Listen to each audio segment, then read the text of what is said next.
کل مسکر حرام، ہر نشہ دلانے والی چیز حرام۔ حضور رحمت عالم صلی اللہ علیہ وسلم ارشاد فرماتے ہیں الخمر ام الخبائث، برائیوں کی ماں شراب ہے۔ پھر اللہ کے حبیب ارشاد فرماتے ہیں حرام یہ گناہوں کی کنجی ہے۔ صحیح ابن حبان کی ایک روایت ہے، حضرت عثمان غنی رضی اللہ تعالی عنہ ارشاد فرماتے ہیں کہ ایک مرتبہ سرکار مدینہ حضور رحمت عالم صلی اللہ علیہ وسلم سے میں نے سنا، حضور ارشاد فرماتے ہیں شراب ام الخبائث ہے، شراب پینے سے بچو۔ پھر حضور ارشاد فرماتے ہیں گزشتہ وقت میں ایک عابد رہتا تھا جو بڑا عبادت گزار تھا، ریاضت گزار تھا، عبادت اور ریاضت کی خاطر اس نے اپنے شہر کو چھوڑ کر ویران جا کر ایک جگہ صبح و شام لیل و نہار عبادت میں مشغول ہو گیا۔ جب عبادت میں مشغول ہو گیا تو اس کے قرب و جوار میں ایک بد چلن آوارہ عورت تھی۔ اب اس عورت نے ایک چال چل کر اس عابد کو بلانے کی کوشش کرتی ہے، اپنے پاس اپنی خادمہ کو بھیجتی ہے بد چلن عورت کہ مجھے ایک مسئلے کی وضاحت درکار ہے، آپ میرے پاس آئی اس مسئلے کی وضاحت فرما دے۔ اس اللہ والے کو خادمہ بلا کر اس کے گھر لاتی ہے۔ اب یہ فاحشہ عورت ہے، بد چلن عورت ہے۔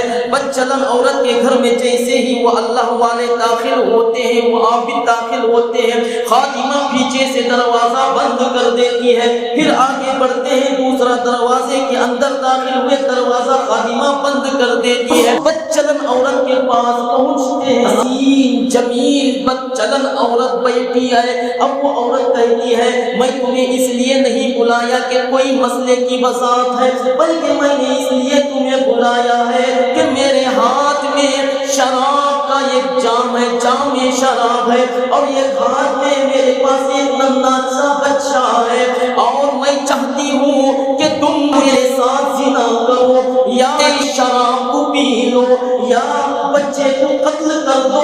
تین آپشن ہے تمہارے پاس، اگر تینوں میں سے کوئی کرو گے تو میں تمہیں چھوڑ دوں گی، اگر تینوں چیزیں کرنے سے تم انکار کر دو بدسلوکی کرنے کا الزام لگاؤں گی اور شور شرابہ کروں گی کہ اس عابد نے مجھ سے زنا کیا ہے اور تمہیں بدنام کر دوں گی۔ اب کیا ہوتا ہے، اب بدنام کرنے کا نام سنتے ہیں تو عابد پریشان ہو جاتے ہیں۔ اب سوچتے کیا ہے، اگر میں اس بچے کو قتل کروں جرم ہے، گناہ ہے، قتل نہیں کروں گا۔ اس نے سوچا عابد نے کہ اس سے زنا کروں، زنا بھی نہیں کر سکتا اس لیے کہ یہ گناہ کبیرہ ہے، سب سے بڑا گناہ ہے۔ ہاں ایک راستہ ہے، شراب پی لوں گا، اس کے بعد میں توبہ کر لوں گا، اللہ میری توبہ قبول فرما لے گا۔ تو اب کیا کرتے ہیں، شراب پیتے ہیں، شراب پیتے ہیں، شراب پیتے ہیں۔ شراب پینے کے بعد نشہ طاری ہوتا ہے، عقل و خرد سے وہ بیگانہ ہو جاتے ہیں، ہوش و خرد سے بیگانہ ہو جاتے ہیں، مدہوش ہو جاتے ہیں۔ اب کیا ہوتا ہے، خوبصورت عورت بد چلن آوارہ عورت سے زنا بھی کرتے ہیں اور اس کے بعد اس چھوٹے سے بچے کو قتل بھی کر دیتے ہیں۔ تو شراب کی یہ حرمت بتائی گئی ہے۔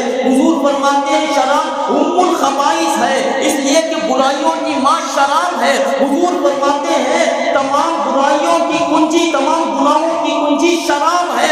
اس نے شراب پی، جس وجہ سے زنا کا بھی ارتکاب کر چکا اور اس نے ناحق قتل بھی کیا ہے۔ آج معاشرے میں یہی دیکھا جا رہا ہے، نوجوانوں میں ڈرگس عام ہوتا جا رہا ہے، نوجوانوں میں چرس عام ہوتا جا رہا ہے۔ لوگ نوجوان ہو بڑے ہو انسان شراب کی طرف مائل ہو رہے ہیں۔ اے لوگوں ہم مسلمان ہیں، حضور فرماتے ہیں شراب سے بچو، اس لیے کہ شراب حرام کر دی گئی ہے۔ اگر ذرا سا یہ خطرہ ہو، یہ خطرہ بھی حرام ہے۔ حضور فرماتے ہیں کل مسکر حرام، ہر نشہ دلانے والی چیز حرام ہے۔ تو آج بھی اس محفل میں توبہ کرے، اے اللہ ہم کبھی شراب